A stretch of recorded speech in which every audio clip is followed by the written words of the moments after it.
weekend ahead out at Saratoga. One of the main events, marquee attractions, will be the Personal Ensign up close and personal. Let's take a look at some of the notable winners that have come through to pick up the big collection in this very race. Idiomatic back in 2023, Malathat in 22, Latruska in 2021. Some of the big names in the game. This is a tremendous stepping stone going through the summer, Caleb.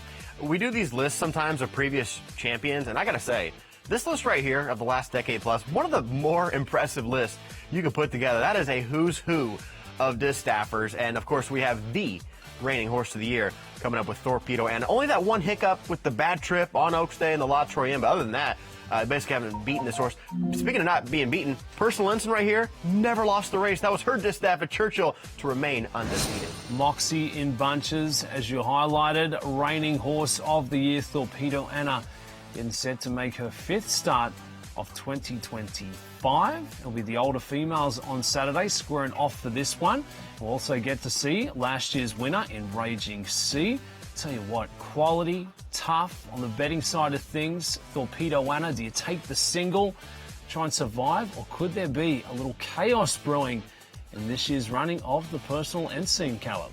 Well, Torpedo Anna reminds me a lot in running style of fierceness. Now, what I mean by that is, Torpedo Anna doesn't need the lead necessarily, but she needs to feel like she's in complete control. Well, how do you do that if you're not leading? It's by sitting the ominous second.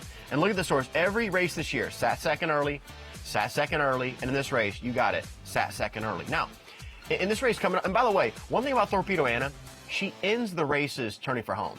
She kind of glides that final part of the stretch, but she ends the race coming out of that far turn. Now, in this race specifically, on Saturday, this is going to be a potential chance for growth because I'm seeing a lot of speed in this lineup for the horse of the year.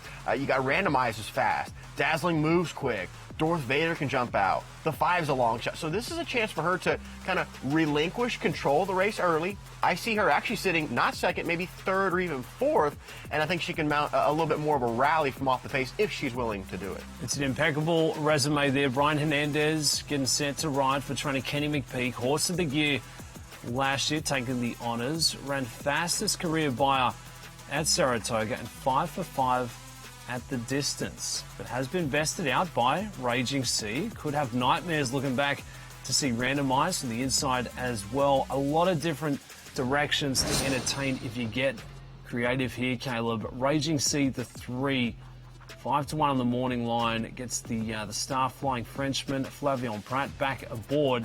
If you look at the last couple of starts since besting out Torpedo Anna, it really hasn't fared so well. So, in somewhat looking for a return. Raging Sea is kind of a giant killer. Last year, Raging Sea defeated the defending Eclipse champion filly and distaff horse in Idiomatic. This year, Raging Sea beat the defending distaff champion, older horse champion, Torpedo Anna. But as you alluded to, starting the year beating Torpedo Anna, you think it's going to be a great year for Raging Sea. Not necessarily the case. Her buyer, even in that race that she won, the La Troyenne, was not that great, 85. And then the last two, she's been dull thirds, and that was with decent paces to chase after. So this is a good setup for this horse on Saturday with Pratt, with a fast pace. But bottom line is, Raging Sea has not been moving in the right direction. Another contender could be Leslie's Rose, the 6, gets Irad Ortiz aboard with Todd Fletcher. In terms of speed figs, pretty impressive. From this run, the Grade 2 Chuvy Stakes out at Saratoga. The numbers wowed and just came with that nice finish towards the line. The thing about Leslie's Rose, I like to get the pen out, and I always say don't compare apples to oranges. So here's the races to cross off for this 3-horse who's going to win this race. Leslie's Rose literally disdains running on a sloppy track.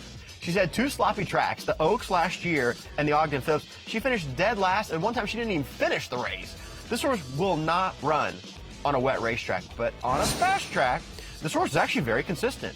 Now, she was second to Torpedo Anna last year in the A-Court. Granted, it was 5 lengths, but Leslie's Rose, the key for her is the weather. If it rains, she has absolutely no shot. If it's a fast track, she could be a contender.